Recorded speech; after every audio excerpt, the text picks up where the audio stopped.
आज हम लोग शुरू करने वाले हैं अपने मैथ के एक बहुत ही मजेदार चैप्टर को। चैप्टर का नाम है आपका मेंसुरेशन। ठीक है, चैप्टर का नाम जितना उटपटांग लग रहा है ना आपको दिखने में, उतना उटपटांग ये चैप्टर आपका है नहीं। मतलब चैप्टर का नाम है आपका मेंसुरेशन। ये मेरे हिसाब से ना अधिकतर आप क्या सुनते होंगे, एरिया, पैरामीटर, वॉल्यूम, ये सब सुनते होंगे आप, है ना। मेंसुरेशन आपके लिए एक नया वर्ड है। इसका मतलब हो गया कि ये चैप्टर में ही आपको, इसी चैप्टर में आपको पैरामीटर, एरिया, वॉल्यूम ये सब पढ़ना पड़ता है। बस थोड़ा सा नाम क्या बदल दिया, मेंसुरेशन कर दिया। तो कुछ अलग है क्या? नहीं। मतलब चैप्टर का नाम है आपका मेंसुरेशन, लेकिन इसमें हम लोग वही चीज पढ़ने वाले हैं जो आप लोग पढ़ते आ रहे हैं। 7 में आपने पढ़ा, 6 में भी आपने पढ़ा। क्या पढ़ा आपने? बेसिकली एरिया पढ़ा आपने, अलग अलग डायग्राम का एरिया निकालना, जैसे रेक्टेंगल का, स्क्वायर का, रोम्बस का, उसका पेरीमीटर, उसका एरिया, उसका वॉल्यूम, इस तरीके से हम लोग सब कुछ लिख रहे थे। तो वही चीज हम लोगों को इस चैप्टर में भी पढ़ना है। बस चैप्टर का नाम है आपका मेंसुरेशन, और कोई बड़ा बात नहीं है। चलिए, तो चैप्टर का हम लोग यहाँ से शुरुआत कर सकते हैं। बहुत इंपॉर्टेंट चैप्टर है, तो बहुत ध्यान से आप लोग इसको समझिएगा। देखिए देखिए, हम लोग ना अभी फिलहाल क्या जानते हैं, पेरीमीटर, एरिया, वॉल्यूम, यही सब निकालना जानते हैं। लेकिन क्या केवल इतना कह देना मेंसुरेशन है बस? नहीं, मेंसुरेशन में थोड़ा सा आपको और भी कुछ पढ़ना पड़ेगा। मेंसुरेशन का ना अक्सर मतलब होता है मेजरमेंट। मेजरमेंट का मतलब होगा क्या? किसी चीज को मेजर करना, किसी चीज को नापना। ठीक है, तो मेजरमेंट करना ही हमारा कहलाता है मेंसुरेशन। यदि अब आपसे कोई पूछे कि बताओ मेंसुरेशन का मतलब क्या होता है, तो सिंपल से बताइएगा, मेजरमेंट। अब सवाल है कि सर यहां पे हम लोग क्या मेजर करने वाले हैं? इसमें हम लोग मेजर करने वाले हैं बेसिकली एरिया को, पेरीमीटर को, और वॉल्यूम को, और भी यदि कुछ हमारे पास आ जाता है तो उसको भी हम लोग मेजर कर लेंगे। यानी कि इन्हीं सब चीजों को जब हम लोग मेजर करते हैं, नापते हैं, पता करते हैं कि कितना एरिया है, कितना पेरीमीटर है, कितना वॉल्यूम है, वही हमारा कहलाता है मेंसुरेशन। सिंपल सा। तो अब यहां से ना आपको एक छोटा सा आइडिया मिल चुका होगा चैप्टर को लेकर कि चैप्टर में हम लोग क्या पढ़ने वाले हैं। क्या पढ़ने वाले हैं? बेसिकली एरिया के बारे में, पेरीमीटर के बारे में, वॉल्यूम के बारे में, इन्हीं सब चीजों के बारे में हम लोगों को चैप्टर में पढ़ना है। ठीक है, चलिए। तो मेंसुरेशन का मतलब क्या? मेजरमेंट। ठीक है, चलिए। अब इस चैप्टर को बेहतर तरीके से आप समझ सकें, इस चैप्टर को बेहतर तरीके से आप समझ सके, इसलिए हम इस चैप्टर को दो अलग अलग कैटेगरी में डिवाइड कर देंगे। ठीक है, तो पहला कैटेगरी जो आपका होगा इस चैप्टर में, बताते हैं क्या है। एक कैटेगरी हमारा इधर होगा और एक कैटेगरी आपका इस चैप्टर में इधर होगा। ठीक है, मतलब बेहतर तरीके से समझने के लिए। हालांकि ये चैप्टर जो है ना आपका बेसिकली दो अलग अलग हिस्सों में बटा हुआ है। तो पहला हम लोग पढ़ेंगे इस चैप्टर के अंदर पूरी तरीके से क्वाड्रिलेटरल के बारे में।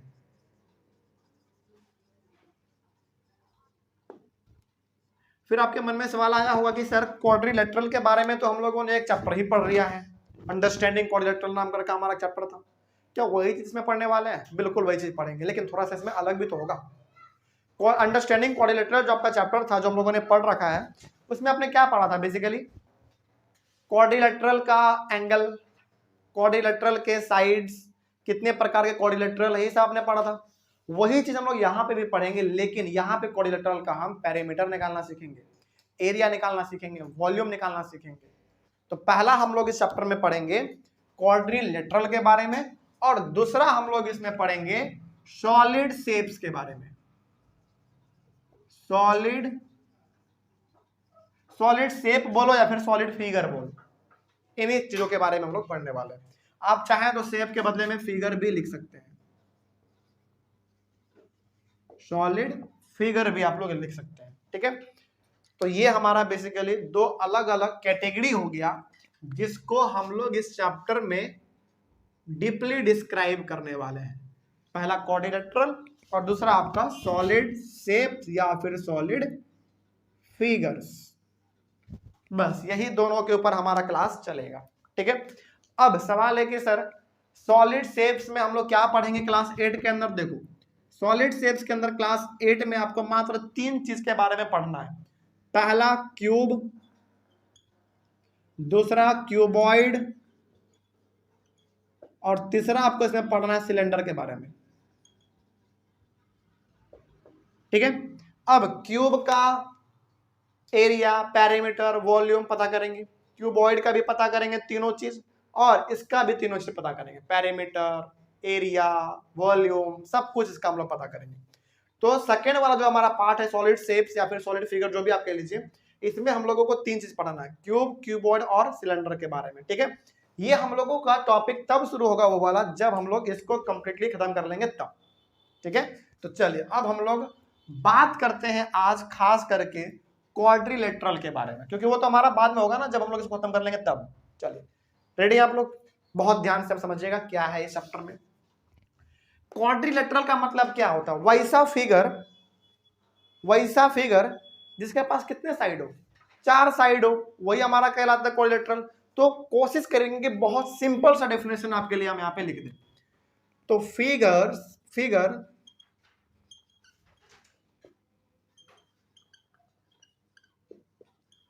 which has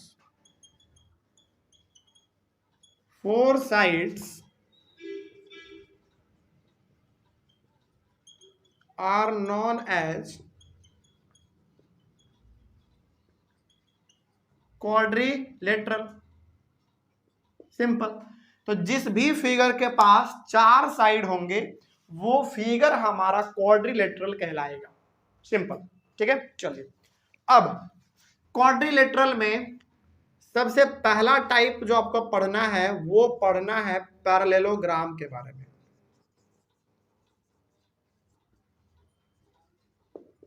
सबसे पहला आपको पढ़ना है क्वाड्रिलेटरल के अंदर पैरेललोग्राम के बारे में। अब ये पैरेललोग्राम हमारा कैसा होता है, कैसा दिखता है ना, इसके बारे में थोड़ा सा हम लोग बात कर लेते हैं। देखिए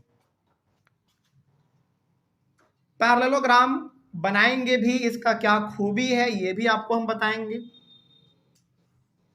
चलिए देखिए ध्यान से, आप इसे कुछ नाम दे सकते हैं अपने मन से, कुछ भी, ए बी सी डी हमने नाम दे दिया। आपका मन करे एक्स वाई जेड, कुछ भी आप दे सकते हैं, लेकिन 4 होना चाहिए ना, A B C D P Q R S, कुछ भी आप नाम दे सकते हैं। नाम देने के लिए आप इसमें स्वतंत्र हैं, कोई रोक नहीं सकता आपको इसमें। ठीक है, चलिए ये हमारा जो डायग्राम आप देख रहे हैं ना, क्या अभी इसको फिलहाल देख के बोल देंगे ये पैरेललोग्राम में काम चल जाएगा? नहीं, इसमें कुछ आपको ड्रॉ करना पड़ता है। देखिए पैरेललोग्राम का खूबी ये है कि ये वाला साइड और ये वाला साइड पैरेलल होते हैं। पैरेलल का मतलब हो गया कि जब इन दोनों साइड को आप ऐसे लेकर जाएंगे तो ये कहीं पे भी ऐसे टकराएगा नहीं और कभी भी एक दूसरे से दूर भी नहीं भागेगा, दोनों एक साथ ऐसे चलता जाएगा। उसी को हम लोग कहते हैं पैरेलल लाइन। ये दोनों पैरेलल होते हैं। ठीक है, और साथ ही साथ दोनों इक्वल भी होते हैं। यदि ये 10 सेंटीमीटर का होगा तो ये भी हमारा 10 सेंटीमीटर का होगा। ठीक है, वही चीज हमारा इन दोनों के साथ भी लागू होता है। ये वाला और ये वाला भी आपस में पैरेलल है, दोनों ऐसे जाता जाएगा, टकराएगा नहीं कभी, और दोनों दूर भी कभी नहीं भागेगा। ठीक है, और ये दोनों भी आपस में इक्वल होते हैं। यदि ये 5 सेंटीमीटर का तो ये भी 5 सेंटीमीटर का होगा हमारा। ओके ना, तो इस तरीके से हमारा ये पैरेललोग्राम का खूबी है। तो पैरेललोग्राम का खूबी क्या है, थोड़ा सा हम लोग यहाँ पे लिख भी लेते हैं। जैसे इसमें है ना आपका ए बी जो है वो पैरेलल है किसके साथ, सी डी के साथ। ये आप 2 लकीर खींच रहे हैं, इसका मतलब ये किस का साइन है, पैरेलल का, याद रखेगा। तो ए बी जो है वो सी डी के साथ पैरेलल है, यानी कि ये वाला साइड इस वाले साइड के साथ पैरेलल है। दूसरा क्या है उसके बाद आप बताओ जरा। दूसरा है कि ए डी जो है वो पैरेलल है BC के साथ, यानी कि ये वाला साइड इसके साथ पैरेलल है। ठीक है, इसमें और क्या नया देखा आपने, इसमें आपने एक चीज और नया ये देखा कि जितना हमारा AB होगा उतना ही हमारा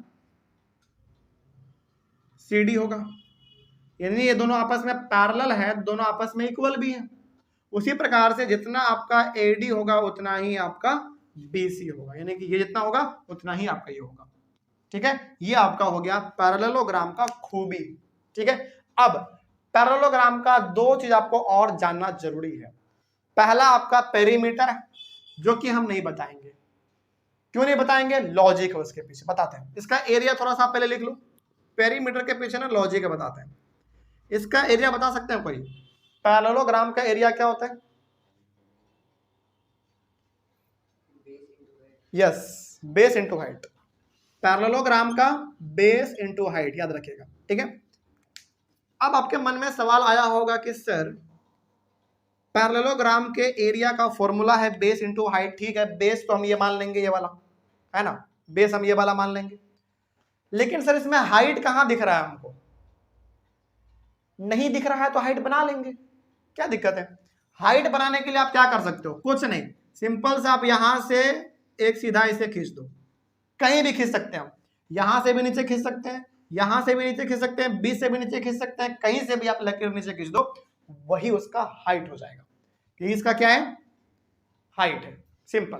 तो पैरेललोग्राम का जो एरिया का फॉर्मूला है वो होता है बेस इंटू हाइट, यानी कि ये वाला बेस और ये वाला हाइट दोनों को मल्टीप्लाई कर दो, पैरेललोग्राम का एरिया आपका मिल जाएगा। ओके, कोई दिक्कत नहीं ना इसमें? चलिए, लेकिन हमने यहाँ पे पेरीमीटर आपको क्यों नहीं बताया? देखो, पेरीमीटर ना बताने की जरूरत ही नहीं है, क्योंकि पेरीमीटर का सिंपल सा मतलब होता है कि बाहर वाले सारे लेंथ को आप जोड़ दो, वही आपका पेरीमीटर है। जैसे यदि हमसे कोई पूछे कि बताओ इसका पूरा पेरीमीटर कितना है, तो हम क्या करेंगे? सिंपल सा, ये वाला साइड, ये वाला साइड, ये वाला साइड और ये वाला साइड, चारों को जोड़ देंगे, पेरीमीटर निकल गया। तो पेरीमीटर का सिंपल सा मतलब होता है बाहर वाले लेंथ को जोड़ दो, बस। तो क्या इसमें क्या जोड़ने का भी कुछ फॉर्मूला होता है, बताएंगे क्या हम? अरे बिल्कुल नहीं, बड़ा सिंपल है। जोड़ना क्या आपको नहीं आता है? बड़ा सिंपल सा, जैसे मान लीजिए ये 4 सेंटीमीटर, ये 5 सेंटीमीटर, ये 6 और ये 7 दिया हुआ है, और आपसे कोई पेरीमीटर पूछ रहा है, तो आप सिंपल से चारों को जोड़ के बता दो, हो गया। तो पेरीमीटर का फॉर्मूला आपको बिल्कुल भी याद नहीं रखना है, ठीक है। लेकिन एरिया का फॉर्मूला आप चाहो तो याद रख लो, क्योंकि इसमें आप लोग कंफ्यूज हो जाते हैं। तो एरिया का फॉर्मूला थोड़ा सा आप लोग याद रख लीजिएगा, इसका बेस इंटू हाइट होता है। पेरीमीटर का एरिया याद रखने की, पेरीमीटर का फॉर्मूला याद रखने की जरूरत नहीं है, बिल्कुल भी नहीं। आप सिंपल सा इन चारों के लेंथ को जोड़ दो, पेरीमीटर निकल गया।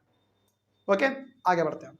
तो ये था हमारा पैरेललोग्राम का खूबी, ठीक है। अब पैरेललोग्राम के अंदर भी हमारा पहला टाइप होता है, देखो यहां पे आपको कंफ्यूज नहीं होना है, हम लोग पढ़ रहे हैं क्वाड्रिलेटरल। क्वाड्रिलेटरल का मतलब जिसके पास 4 साइड है, और 4 साइड वाले में से हमारा सबसे पहला कौन हुआ?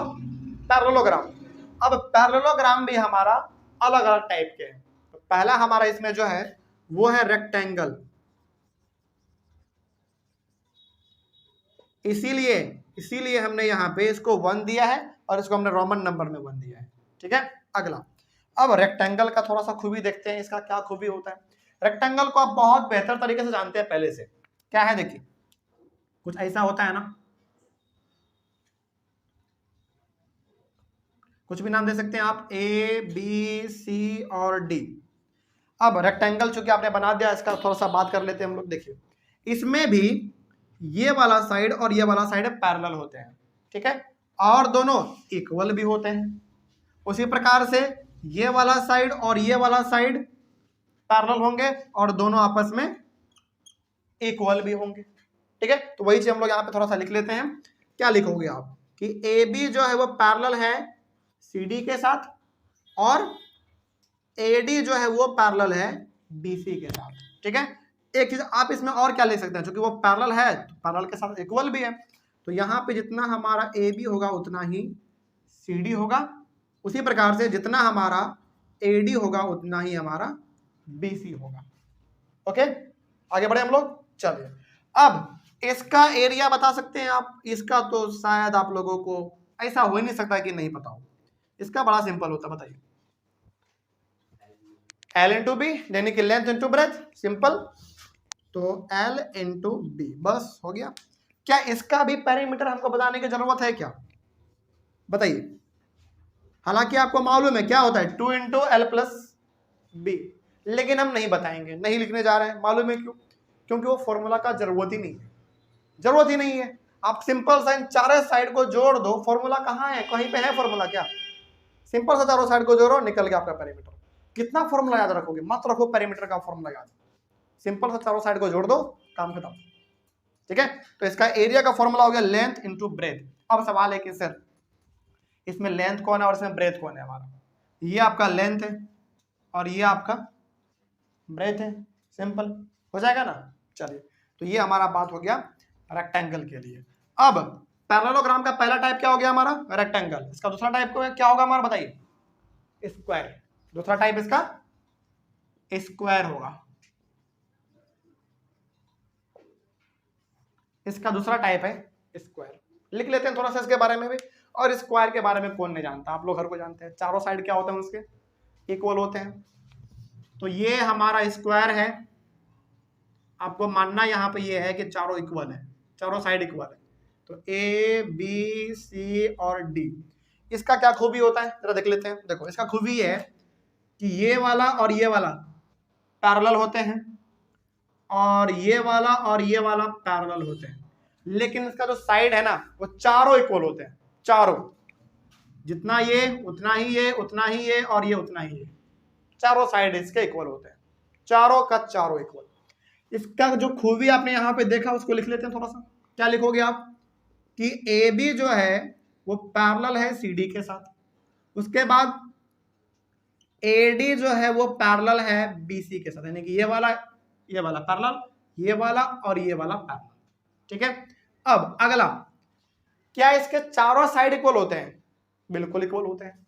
तो यहां पे आप लिख सकते हो कि ए बी बराबर बी सी, बी सी बराबर सी डी, और सी डी बराबर ए डी। चारों साइड इसके इक्वल होते हैं। ठीक है।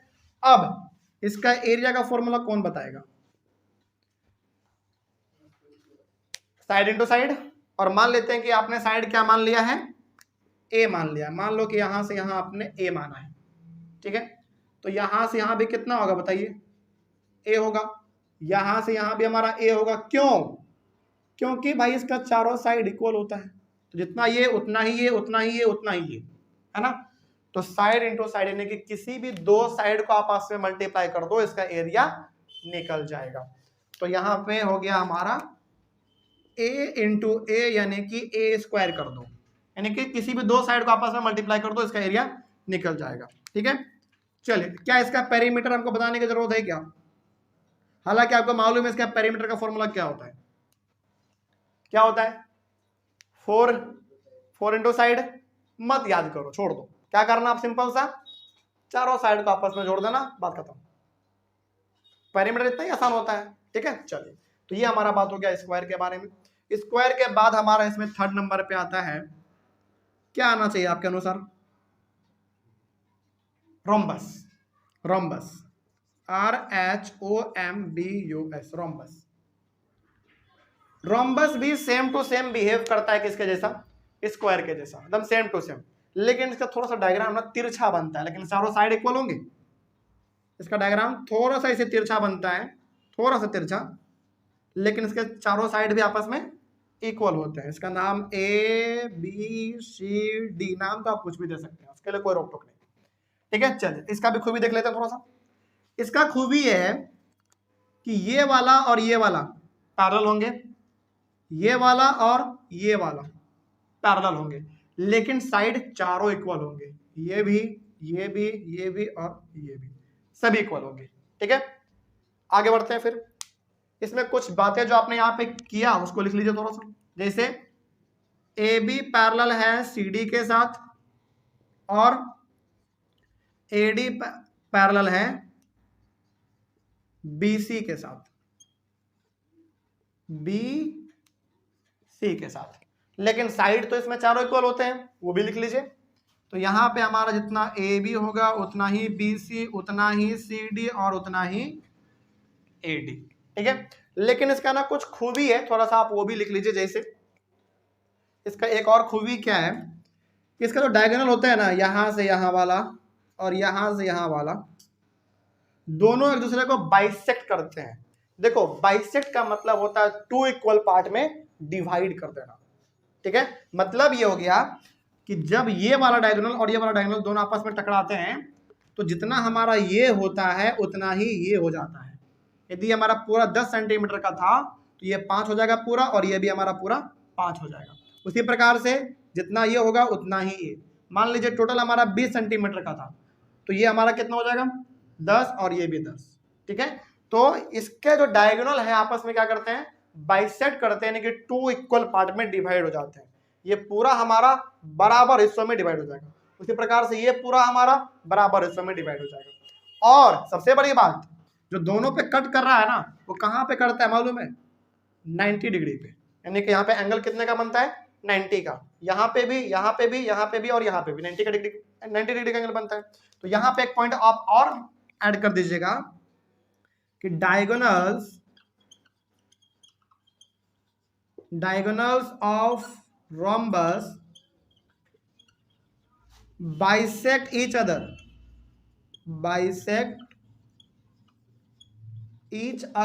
at 90 degree. मतलब रोम्बस का जो डायगोनल है वो दोनों एक दूसरे को आपस में बाइसेक्ट करता है, इक्वल पार्ट में डिवाइड करता है, लेकिन कितने डिग्री पे? 90 डिग्री पे। ठीक है, चलिए ये हमारा इसमें हो गया। अब इसका एरिया का यदि हम लोग बात करें तो कौन बता सकता है? रोम्बस के एरिया का फॉर्मूला कितनों को याद है? याद है किसी को? इसका क्या होता है? 1/2 इंटू D1 इंटू D2। और यहाँ पे D1 और D2 क्या है? 1/2 इंटू क्या है? Product of its diagonals. लिखते हैं, देखिए ध्यान से, फिर समझाएंगे भी। 1/2 इंटू मल्टीप्लाई, बच्चा ब्रैकेट का मतलब क्या है? इंटू यानी कि मल्टीप्लाई। तो प्रोडक्ट ऑफ इट्स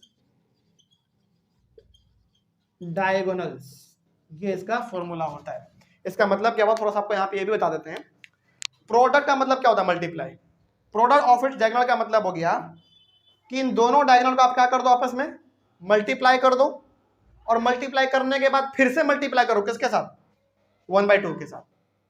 ठीक है, यानी कि पहले इन दोनों डायगोनल को आपस में आप मल्टीप्लाई करोगे, फिर जो वैल्यू आएगा उसको फिर से मल्टीप्लाई करोगे आप 1/2 के साथ। ओके, जैसे सपोज कीजिए कि मान लीजिए पहला वाला डायगोनल मान लीजिए कि आपका 4 सेंटीमीटर का है। ओके, दूसरा वाला डायगोनल आपके पास मान लेते हैं वो 8 सेंटीमीटर का है। इन दोनों का आप पहले मल्टीप्लाई करोगे, कितना हो जाएगा? 32। फिर इसको मल्टीप्लाई करोगे आप कितना से? 1/2 से, क्योंकि हमारे यहाँ पे 1/2 है, तो कितना आ जाएगा?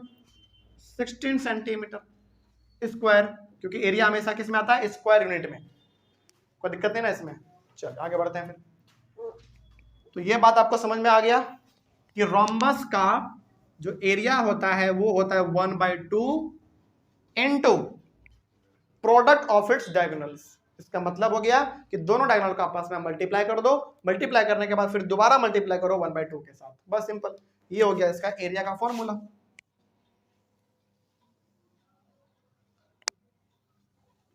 चलिए आगे बढ़े। ये हमारा हो गया रोम्बस। अब देखो यहां पे हमारा शुरुआत हुआ था कोडिलेटरल। कोडिलेटरल के अंदर हम लोगों ने सबसे पहला शुरू किया पैरेललोग्राम, और पैरेललोग्राम हमारे पास 3 प्रकार के, रेक्टेंगल, स्क्वायर और रोम्बस। अब हम लोग बात करेंगे पैरेललोग्राम पहले नंबर पे था, अब दूसरे नंबर पे हमारा है इसमें। यहाँ पे देखो कौन सा नंबर दे रहे हैं? ये वाला। इसका मतलब अलग हो गया। ट्रेपीजियम के बारे में बात करेंगे हम लोग। ट्रेपीजियम पहला आपका कोडिलेटरल में कौन सा टाइप? पैरेललोग्राम, उसके अंदर 3, वो खत्म हो गया हमारा। अब आप पैरेललोग्राम के बाद आ जाओ दूसरे नंबर पे ट्रेपीजियम में। ठीक है, और ट्रेपीजियम भी हमारा कितने साइड के होते हैं? 4 साइड के होते हैं। इट मीन्स ट्रेपीजियम यदि हमारा 4 साइड का होता है तो ट्रेपीजियम भी हमारा क्या हुआ? एक क्वाड्रिलेटरल हुआ, क्योंकि 4 साइड है। तो कैसा इसका डायग्राम होता है? थोड़ा सा देख लो आप। इसका डायग्राम ना कुछ ऐसा होता है। इसका डायग्राम कुछ ऐसा,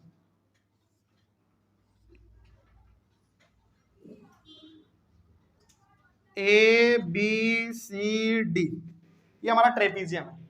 इसका क्या खूबी है, थोड़ा सा इसके बारे में बात करते हैं। देखिए ये वाला और ये वाला केवल पैरेलल होते हैं, याद रखिएगा, केवल पैरेलल होते हैं। क्या इक्वल होते हैं? कभी नहीं, क्योंकि देखो आप साफ देखो, ये मात्र इतना छोटा सा है, ये कितना बड़ा है।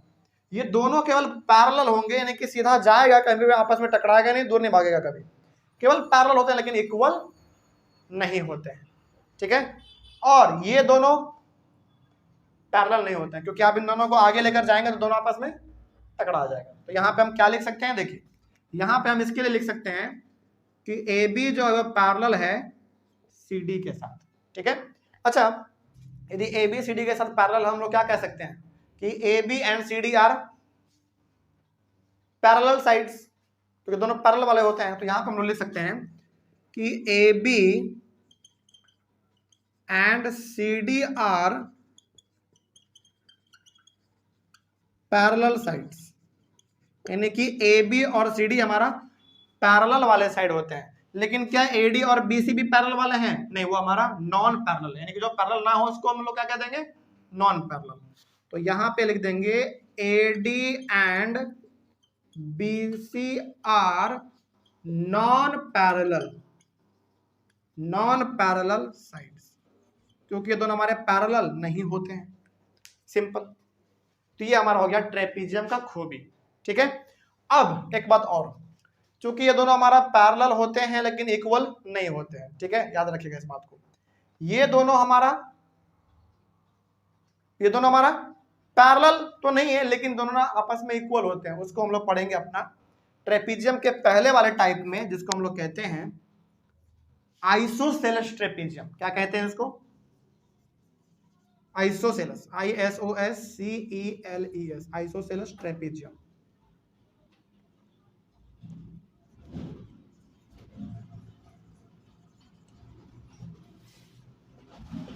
Isosceles trapezium. ओके, चलिए आगे बढ़ते हैं। फिर आइसोसेलेस ट्रेपीजियम का क्या खूबी है, थोड़ा सा इसके बारे में भी देख लीजिए। इसका डायग्राम तो वैसा ही बनेगा, एकदम सेम टू सेम। इसका डायग्राम ऐसा ही रहता है, थोड़ा सा अच्छा बनाते हैं। 1 मिनट।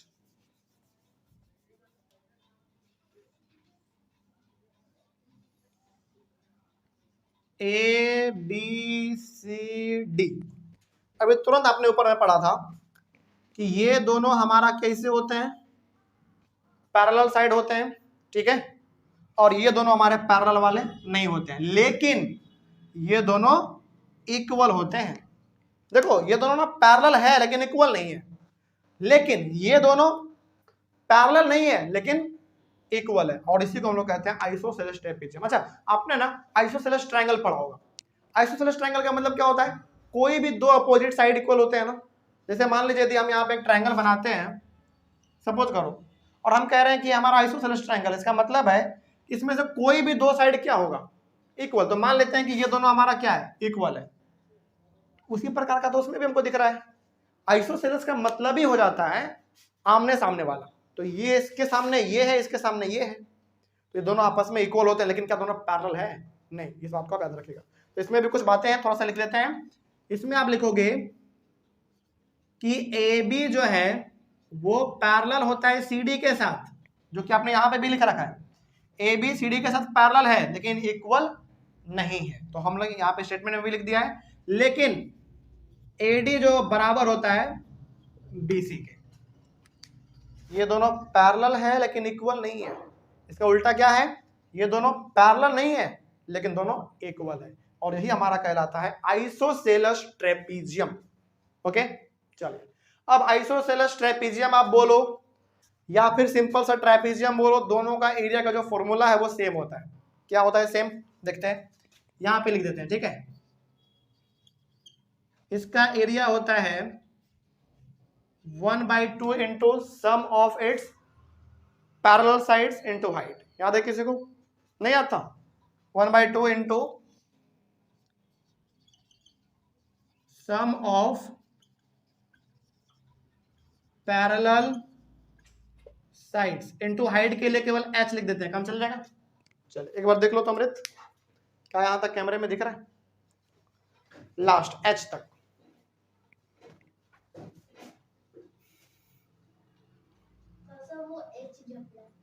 थोड़ा सा वो जो फुल स्टॉप दिया वो h दिख रहा है? h हाँ दिख रहा है। ठीक, चलिए ठीक है। तो यहां से हमको ये बात समझ में आ गया कि हमारा ट्रेपीजियम ना दो प्रकार का है, एक नॉर्मल ट्रेपीजियम और एक हमारा आइसोसेलेस ट्रेपीजियम। आइसोसेलेस ट्रेपीजियम में सिंपल सा ये वाला और ये वाला हमारा इक्वल तो होते हैं लेकिन पैरेलल नहीं होते हैं। ठीक है, और ट्रेपीजियम का जो हमारा एरिया का फॉर्मूला है वो होता है 1/2 into sum of parallel sides into height. अब फिर आपके मन में सवाल आया होगा कि सर इसमें हाइट तो हमको नहीं दिख रहा है।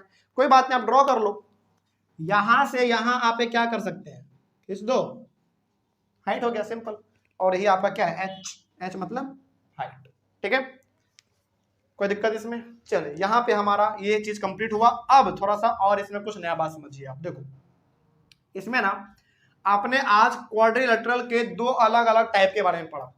पहला पैरेललोग्राम और दूसरा ट्रेपीजियम। पैरेललोग्राम के अंदर भी आपने 3 प्रकार के चीजों के बारे में पढ़ा और ट्रेपीजियम के अंदर आपने एक नया, इसके अलावा इसमें कुछ नहीं होता, ठीक है। इतना आपके क्लास 8 में काम चल जाएगा। लेकिन कभी कभार क्या करेगा ना, आपसे ट्रायंगल के बारे में भी पूछ लेगा, सर्कल के बारे में भी पूछ लेगा, तो उसके बारे में भी बात कर लेते हैं थोड़ा सा। देखिए देखो बहुत इंपॉर्टेंट है थोड़ा सा, इसलिए हम बता देते हैं आपको। पहले सर्किल के बारे में बात कर लेते हैं। हालांकि चलो पहले ट्रायंगल, यहां पे आप याद रखिएगा इस बात को कि ट्रायंगल हमारा क्वाड्रिलेटरल नहीं होता है, ठीक है, क्योंकि इसमें 3 ही साइड है। ट्रायंगल मतलब 3 साइड, कुछ ऐसा, हाँ या ना, ए बी सी, सिंपल है ना। तो आप कैसे लिखोगे, पहला नंबर तो आपका यही वाला हो जाएगा, दूसरा आपका ट्रेपीजियम। लेकिन क्या तीसरा नंबर इसको दे देंगे? नहीं, इसको आप स्टार मार्क करके लिखना, क्योंकि हमारा क्वाड्रिलेटरल नहीं होता, ये अलग सा हमारा केस है। और मान लीजिए आपसे पूछ लिया तो, इसीलिए हम यहाँ पे लिख दे रहे हैं, ठीक है। तो ट्रायंगल हमारा होता है जिसमें 3 साइड होता है। और ट्रायंगल में थोड़ा सा, हालांकि ट्रायंगल भी हमारा बहुत प्रकार के होते हैं, लेकिन उतना आपको इसमें डीप में नहीं जाना है। जैसे ट्रायंगल हमारा एंगल के हिसाब से भी होता है ना, साइड के हिसाब से भी होता है। जैसे एंगल के हिसाब से acute angle triangle, obtuse angle triangle, right angle triangle, बहुत सारे होते हैं। उसी प्रकार के साइड से हिसाब से देखेंगे आप, तो एक होता है हमारा स्केलेन ट्रायंगल, एक आइसोसेलेस ट्रायंगल, एक इक्विलेटरल ट्रायंगल, तो वो सब हमारा अलग अलग चीज है, उसमें हमको उतना डीप नहीं जाना है। तो सिंपल सा हमारा यदि एक ट्रायंगल है, तो ट्रायंगल का एरिया का फॉर्मूला क्या हो सकता है? 1/2 इंटू बेस इंटू हाइट। तो इसका होता है area 1/2 into base into height, simple. तो इसका जो हमारा बेस है वो तो हमारा ये हो जाता है बेस, और हाइट इसमें नहीं है तो आप इसमें ड्रॉ कर लो इस तरीके से, ये इसका हाइट हो गया, ठीक है। चलिए आगे, ये हो गया आपका एरिया किसका? ट्रायंगल का। क्या ट्रायंगल का पेरीमीटर हमको बताना चाहिए क्या? नहीं बताना चाहिए। क्यों? बड़ा सिंपल है, एक साइड, 2 साइड, 3 साइड, तीनों को जोड़ दो, पेरीमीटर निकल गया, सिंपल, ठीक है। चलिए ट्रायंगल के बाद एक और हमारा बचता है सर्कल। सर्कल को कहां पे बता दें, लेकिन आप लिखिएगा इसको स्टार मार्क करके, ठीक है। सर्कल को कहां पे बता दे, चलिए यहां पे थोड़ा सा नीचे में जगह बता दे, सर्कल।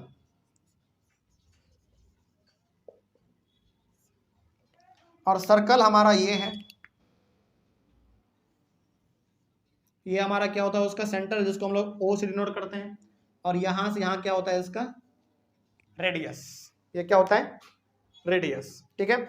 और सर्कल के एरिया का यदि हम लोग बात करें तो इसका क्या होता है पाई आर स्क्वायर, ठीक है, पाई आर स्क्वायर। लेकिन हम इसका पेरीमीटर भी बताएंगे आपको, क्योंकि इसका पेरीमीटर सबसे अलग होता है, ठीक है। बाकी सबका पेरीमीटर क्या है, सिंपल सा साइड को आप जोड़ दो, लेकिन इसका पेरीमीटर थोड़ा सा बस अलग होता है। क्या होता है आपको मालूम है? पेरीमीटर क्या होता है इसका? यस, 2 पाई आर, इसका ये पेरीमीटर होता है, ठीक है। तो अब यहां से आपको पूरा का पूरा कॉपी करना है, ठीक है। सबसे पहले क्या करना है आपको वो थोड़ा सा बताते हैं हम, देखिए ध्यान समझिएगा इसको। मेंसुरेशन आप हेडिंग दो, उसका मतलब बगल में लिख लो मेजरमेंट, और ब्रैकेट में लिख लेना एरिया, पेरीमीटर, वॉल्यूम, यही सब चीज, ठीक है। इसको फिर 2 अलग अलग ग्रुप में से बांट दो। पहला आप लिखो क्वाड्रिलेटरल, दूसरा फिर लिखो उधर सॉलिड शेप्स या फिर फिगर, ठीक है। उसके नीचे लिख लेना क्यूब, क्यूबॉइड और सिलेंडर। उसके बाद क्वाड्रिलेटरल का डेफिनेशन दो, पहला लिखो डायग्राम बनाओ, दूसरा लिखो डायग्राम बनाओ, ये नहीं है तो बाद में लिखना है, सर्कल बाद में, सबसे लास्ट में। रेक्टेंगल के बाद आ जाओ आप स्क्वायर में, ये पूरा लिखो डायग्राम बनाओ बगल में। रम्बस ये पूरा लिखो डायग्राम बनाओ। उसके बाद हाँ ये बना ट्रेपेजियम, ये लिखो पूरा डायग्राम बनाओ, फिर ये लिखो डायग्राम बनाओ। इसका एरिया हमारा ये होता है, ध्यान में रखेंगे आप इस बात को। इतना करने के बाद स्टार मार्क करके आप लिखेंगे ट्रायंगल के बारे में डायग्राम के साथ, उसके बाद फिर आप लिखेंगे सर्किल के बारे में स्टार मार्क करके, क्योंकि ये दोनों हमारा क्वाड्रिलेटरल नहीं होता है, ठीक है। लेकिन हाँ यदि क्लास में पूछा जा गया, पूछ लिया, सवाल आ गया तो कैसे बनाएंगे इस तरीके से, ठीक है। चलिए ऑनलाइन और बच्चे, इसका पहले आप लोग एक बार स्क्रीनशॉट लीजिए जल्दी से, और बहुत अच्छे तरीके से आप लोग इसको लिखिएगा। हालांकि थोड़ा सा हमसे यहाँ पे कॉम्प्लेक्स हो चुका है, सब लगभग लग रहा है कि मिल चुका है, लेकिन थोड़ा सा आप इसको समझ के लिखिएगा, ठीक है। चलिए ये तो हमारा इस क्लास का बेसिकली आज क्या हुआ, इंट्रोडक्शन, ठीक है, कि आखिर मेंसुरेशन क्या होता है, कैसे हम लोग इस चैप्टर को पढ़ने वाले हैं। तो अगले वाले क्लास से हमारा जो है ना सवालों का सिलसिला चालू होगा, ठीक है। चलो तो खास करके ऑनलाइन बच्चे आप लोग कहीं पे कोई दिक्कत रहे तो आप लोग एक बार कमेंट कीजिएगा। हम लोग मिलेंगे कल, इस चैप्टर को और आगे बढ़ाएंगे। तब तक के लिए thank you very much and have a nice day.